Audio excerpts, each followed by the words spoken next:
How to delete Instagram account permanently. Hello everyone, in this quick video I am going to show you how to delete your Instagram account permanently. This method will work on both iOS and Android. Just follow these steps. First thing first, please make sure your Instagram app is updated. Now open the Instagram app. Tap on your profile picture from the bottom side of the screen. Now tap on the three-line icon. Tap on Account Center. From the account settings, tap on Personal Details.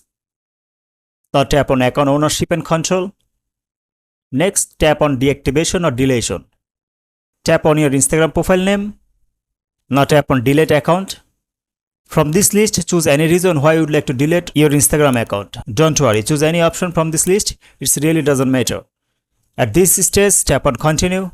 Now for security, we have to input our Instagram account password. Now tap on Continue.